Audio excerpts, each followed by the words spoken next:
Até que ponto a profundidade dos cortes é genética? Treinar com cargas mais altas gera mais densidade muscular. Será?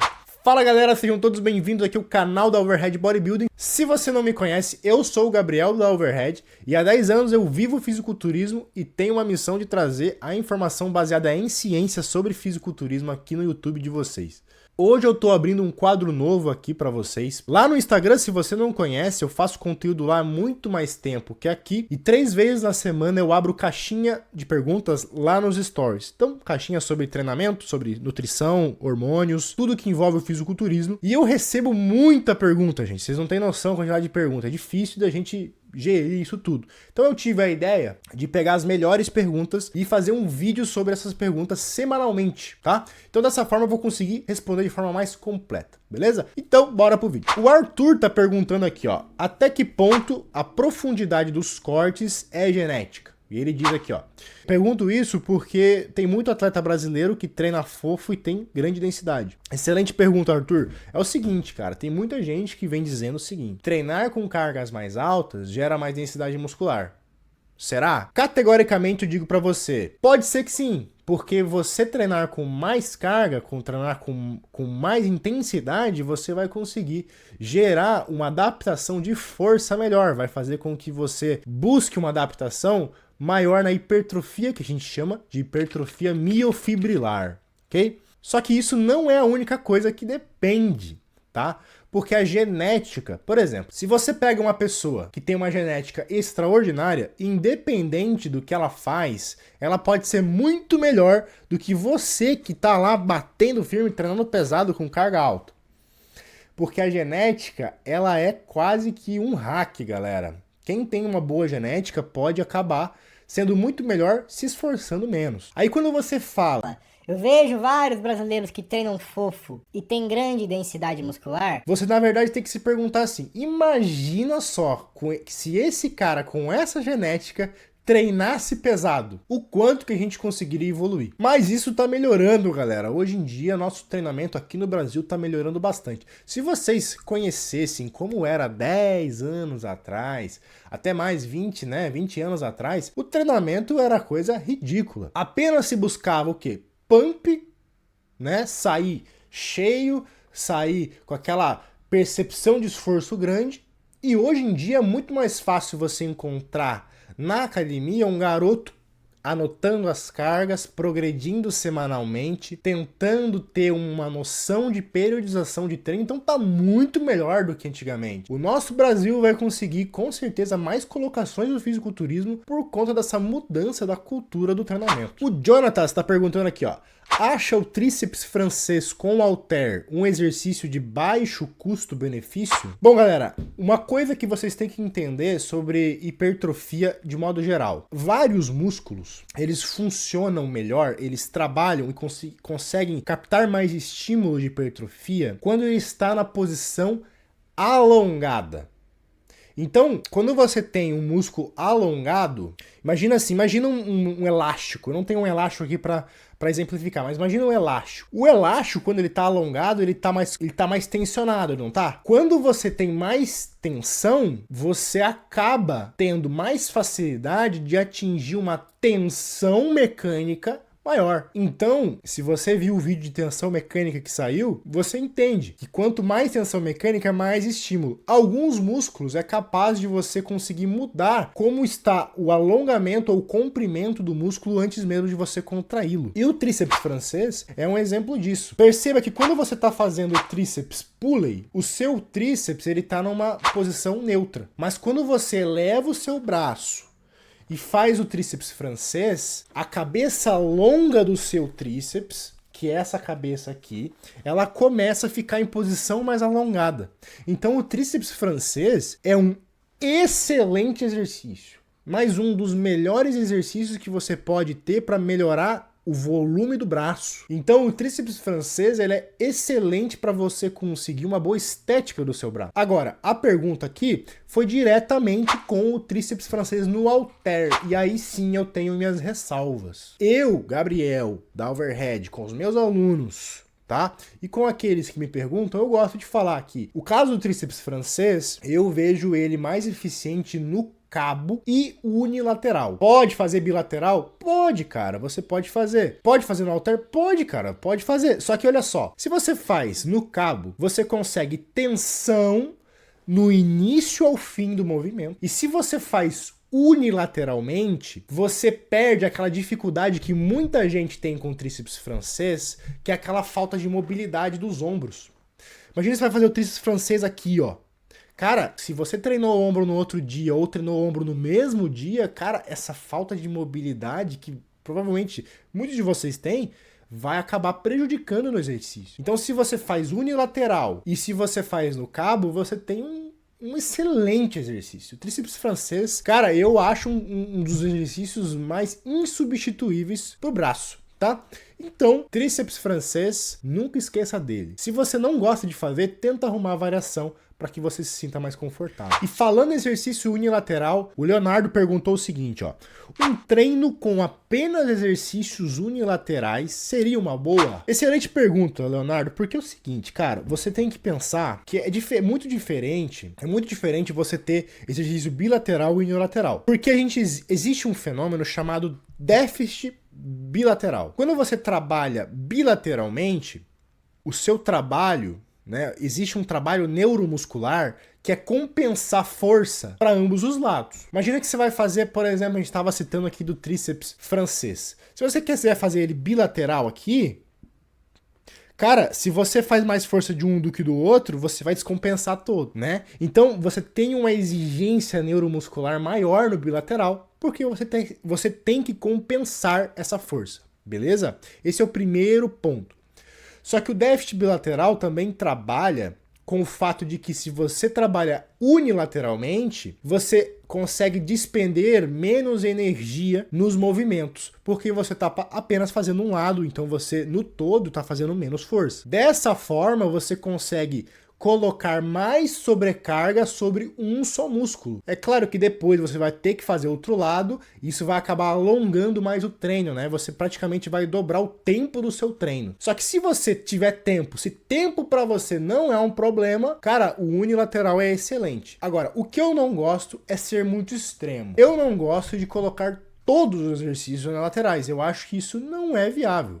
Imagina colocar todos os unilaterais, como você vai ter dificuldade em progredir carga, por exemplo. Por exemplo, se você pega uma elevação lateral, se você fizer unilateral e bilateral, qual tem mais peso? No total, a bilateral, porque você está usando dois músculos para levantar a carga. Quando você tem mais carga total, você tem mais facilidade de progredir semana a semana. A cada semana você vai ter facilidade de progredir 1, 2 quilos. Já no unilateral, não, porque a carga é muito baixa. O pequeno aumento de peso que você faz no exercício unilateral já é extremo, já é muito pesado. Então não seja extremamente religioso nessa questão, vou fazer todos os exercícios unilaterais.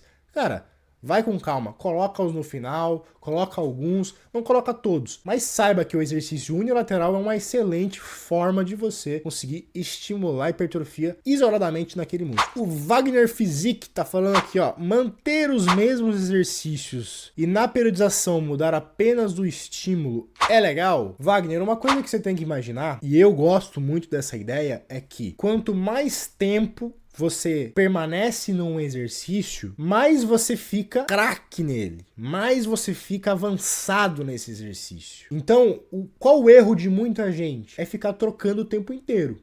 Porque se troca o tempo inteiro, você acaba não conseguindo adaptar sua capacidade neuromuscular naquele exercício específico. E um outro problema é que, imagina assim, o cara vai fazer lá supino reto. Aí ele começa a primeira semana com peso leve, porque ele é fraco e tal, aquela dificuldade. Quem nunca teve aquela dificuldade, aquele exercício específico, né? Pode ser supino, agachamento, terra, sei lá. Algum exercício tu tem muita dificuldade. Aí você começa a primeira semana com pouco peso ali, seus 20 quilos. Aí começa 20 quilos, aumenta para 22, aumenta para 25. E vai progredindo, e vai conseguindo, e vai progredindo. progredindo, né? Aí passa 4, 5, 6 semanas. Chega a 8ª semana, por exemplo, 2 meses, e vão lá e troca o treino. Troca o exercício. Já não tem mais supino reto. Agora é voador, agora é crucifixo com halter. Então, o que ele poderia ter chegado numa carga alta e ter chegado no nível avançado naquele exercício, ele já trocou.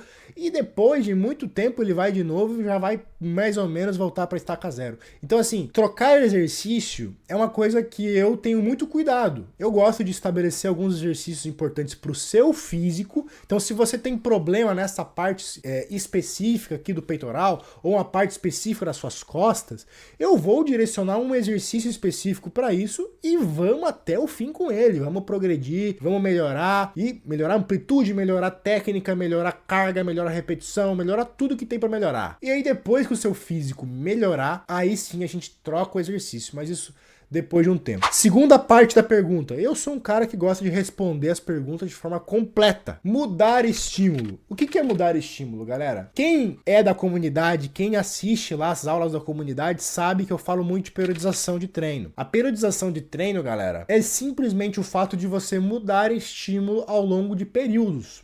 E mudar estímulo é excelente, porque uma forma de você mudar estímulo é trocar exercício. Só que existe esse problema que citei anteriormente. Outra forma de você mudar estímulo é trocar as faixas de repetição. Então, se uma vez você faz supino com 6 a 8 repetições ali, fica nessa faixa, talvez outra semana você pode fazer 8 a 10, 10 a 12 e vai variando. Essa é uma forma excelente de periodizar o seu treino. Comenta aqui embaixo se você quer um vídeo sobre periodização de treino aqui no canal da Overhead. Mas basicamente sim, é excelente você manter os exercícios e apenas ir mudando o estímulo ao longo do seu ano aí, ao longo dos seus meses de treinamento. Entrando na parte de nutrição aqui, o Henrique está perguntando o seguinte: existe algum máximo de proteína que pode ser absorvida em uma refeição? Henrique, acontece o seguinte: você não tem um máximo de absorção, mas você tem um máximo do quanto essa proteína é utilizada para a hipertrofia. Só que você tem que pensar o seguinte: se você já estudou um pouco de nutrição, e você que está acompanhando o canal aí não sabe, talvez,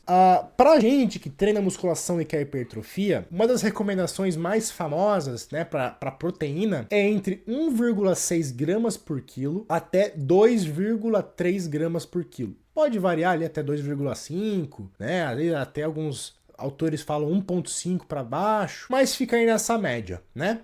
Então, se você tem 100 quilos, vai ficar ali entre 160 gramas de proteína até 230 gramas de proteína. Aí, se você tenta pensar, beleza, eu tenho aqui 100 quilos, vou comer aqui 230 gramas de proteína. Eu posso comer 230 gramas de proteína numa só refeição? Porque você imagina, 230 gramas de proteína dá o quê? Muitos quilos de frango, né? Você tem que comer muitos quilos de frango. Será que se eu comer tudo numa só refeição, vai ter o mesmo resultado de eu fracionar? A resposta é não. Você não vai ter o mesmo resultado. Existe desvantagem em você fazer poucas refeições. Tá? Só que não é porque a proteína não vai ser absorvida, mas é porque a proteína tem um limite para ser usada para a hipertrofia. Aí você pensa, pô, então eu vou fazer 10 refeições. Também não é por aí. Na verdade, você fazer mais que 4, 5 refeições não vai fazer você ter mais benefício. Até porque, galera, não é porque você vai fracionar mais que toda a proteína vai ser utilizada para hipertrofia, porque o seu corpo precisa de proteína para fazer muito altas coisas. Quando a gente fala entre 1,6 a 2,3 gramas de proteína por quilo corporal, a gente está falando que toda essa proteína não vai ser só usada para hipertrofia, vai ser usada para outras coisas. Você precisa de vários outros mecanismos do seu corpo que dependem dessa proteína vinda da dieta. Então, qual que é a recomendação? Fracione em mais de 3 refeições, mas não precisa passar de 5, 6 refeições. Entre 4 a 6 refeições é mais ou menos aí o melhor a se fazer, e com certeza você vai ter uma boa utilização dessa proteína para hipertrofia. Mais uma pergunta de nutrição aqui o Bruno fez: ciclo de carbo é mais eficiente que um déficit a longo prazo? Então ele tá perguntando aqui uma pergunta sobre emagrecimento, né? Déficit calórico. Bom, ciclo de carbo, galera, o que é? Para quem não conhece, né? O ciclo de carbo é você, alguns dias, fazer um carbo mais alto, depois reduzi-lo, ou fazer moderado, e você faz uma oscilação do carbo, e aí você pode fazer estratégias de balancear com a proteína. Enfim, é uma estratégia muito utilizada no fisiculturismo. Se você não conhece, eu convido você a participar da comunidade da Overhead Bodybuilding, que lá você vai ter aulas semanais sobre tudo que envolve o fisiculturismo, inclusive também o ciclo de carbo. Mas a resposta é não é algo que vai fazer uma grande vantagem no emagrecimento. Ora, então por que os fisiculturistas usam se não tem vantagem? Na verdade, a vantagem não é no emagrecimento, galera, mas é que quando você pensa no carboidrato, o carboidrato ele tem uma função gigantesca para o seu treino. Ele tem uma função gigantesca para a sua disposição. Uma função gigantesca para a própria hipertrofia. Então, quando nós fazemos uma oscilação da quantidade de carbos, quando a gente está num carbo mais baixo, ou seja, a fase que a gente passa com o carbo mais baixo, a gente consegue priorizar mais uma menor retenção hídrica, talvez até um consumo de calorias mais baixo por você ter menos carboidrato, enquanto que na fase de carbo mais alto, você vai ter um maior estoque de glicogênio, e tendo mais estoque de glicogênio, você vai conseguir treinar com mais performance. Então, você oscilar entre carbo alto, carbo baixo, até mesmo em carbo moderado, você consegue tanto ter ainda um emagrecimento alto, mas não perder a performance do treino, que muitas vezes um déficit longo prazo, com pouco carbo, vai fazer você definhar e fazer o seu treino ficar cada vez mais frouxo, né? Com menos força, com menos performance, com menos pump, inclusive. Então, o ciclo de carbos é uma grande estratégia para quem está no final aí de uma estratégia de dieta e precisa dar aquele up no glicogênio muscular para conseguir treinar melhor. O Balazin tá falando aqui, ó. Fala, mano, pode falar um pouco sobre o uso do Roacutan no controle de acne dentro do bodybuilding? Excelente pergunta, meu, porque é o seguinte.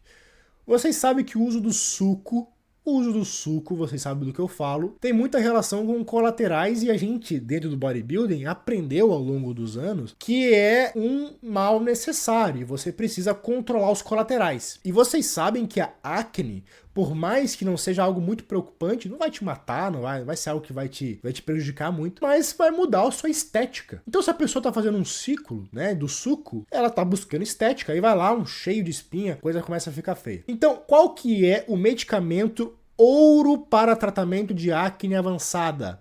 É a isotretinoína, que é chamado comercialmente aqui de Roacutan, apesar da gente usar outros laboratórios, nem usa muito o Roacutan de fato, ele é mais conhecido aí comumente aí como Roacutan. Mas o Roacutan, ele age como, galera? Ele age em todas as frentes que envolvem acne. Qual que é a principal frente que envolve acne, principalmente quando a gente fala de testosterona? É a produção de sebo. Quando a gente tem mais testosterona no nosso corpo, acontece uma maior produção de sebo na pele e acaba gerando mais acne. A isotretinoína praticamente anula essa produção. Então, de um lado, você teria a testosterona aumentando, mas a isotretinoína vai diminuindo. Qual o problema? O problema é que a isotretinoína é um medicamento forte demais. Porque ela não só age no sebo, mas ela também age na inflamação. Ela também vai agir na oleosidade da pele, que é importante, né? E muito do que acontece é que a isotretinoína pode gerar algumas agressões ao fígado, né? E um pouco também, não muito comum, mas pode ocasionar uma agressão aos rins. Então você tem que ficar sempre atento aos seus exames quando você está fazendo uso de isotretinoína. Por esse motivo, não é muito aconselhável você usar testosterona junto com a isotretinoína. Só que vem cá, cara. Bodybuilder usa muita coisa.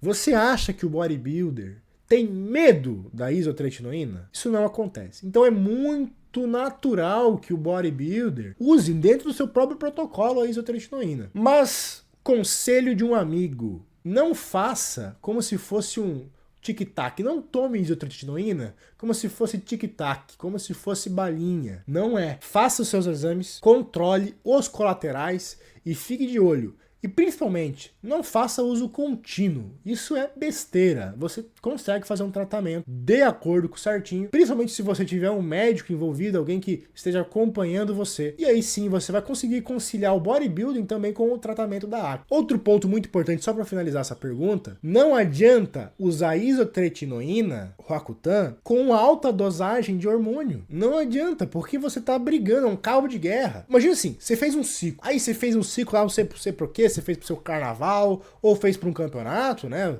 Pode ser que aconteça, seja atleta, e aconteceu de você ter muita espinha. Cara, reduz as doses. Faz uma fase de cruise, uma fase que você reduz a dose e fica só na fase de manutenção, né?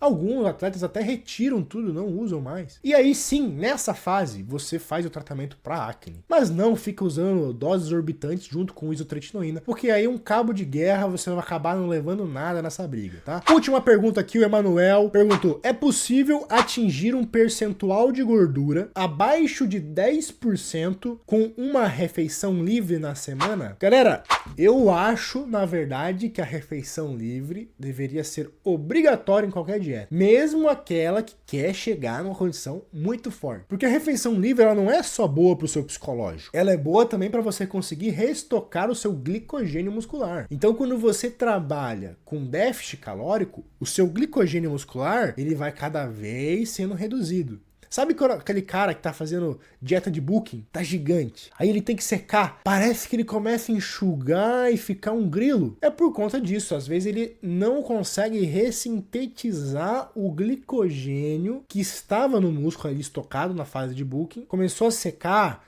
começou a perder massa muscular. Não é porque perdeu o músculo, mas é porque perdeu glicogênio e água. Uma das formas de você conseguir reduzir isso aí é pela refeição livre, porque a refeição livre geralmente tem alto teor de carboidrato e também você vai conseguir ter mais consistência na dieta, porque você tem o seu psicológico meio que rezerado. Pô, já fiz minha refeição livre, já comi o que eu queria aqui, agora vamos voltar para a dieta. Essa mentalidade, sim, vai conseguir fazer você ter menos de 10% de gordura e um shape bonito com uma refeição livre na semana. Agora, sabe qual é aquela mentalidade que não vai fazer você chegar lá? É a de seguinte: você faz dieta só para chegar ao fim de semana e fazer a refeição livre. Não vai nesse desespero. Não faça com que a sua refeição livre seja meio que uma obrigação, seja uma coisa incontrolável. Você tem que fazer, senão você vai acabar, não sei, falecendo, né? Então controle isso. Use a refeição livre como estratégia. Pense ela como se fosse uma estratégia. Que aí você não depende disso e é muito menor a chance de você escapulir aí e fazer mais refeições livres do que o planejado. Outra dica muito importante que eu dou para você é controla a refeição livre. Se você quer reduzir a menos de 10%, cara, passou ele de 10% para baixo, começa a ficar mais difícil. Então você não vai poder mais fazer aquela refeição livre à vontade, né? Você vai ter que controlar em calorias, 1.000 calorias, 1.500 calorias, né? E aí você vai ter que controlar, balanceando na dieta que você faz durante a semana, tá bom? Então, dieta muitas vezes é você conseguir jogar de um lado para o outro e conseguir balancear para que no total ou no longo prazo você consiga aí um déficit calórico, resultando aí numa perda de gordura eficiente. Galera, se você gostou desse tipo de vídeo, comenta aqui embaixo se você curtiu, se quer continuar e também se inscreve aqui no canal porque isso fortalece demais o nosso trampo e com certeza vai vir muito vídeo, muito conteúdo sobre bodybuilding, sobre treino, nutrição, hormônio e tudo que envolve o nosso mundo aqui no nosso canal. É isso então, um abraço a todos, até logo!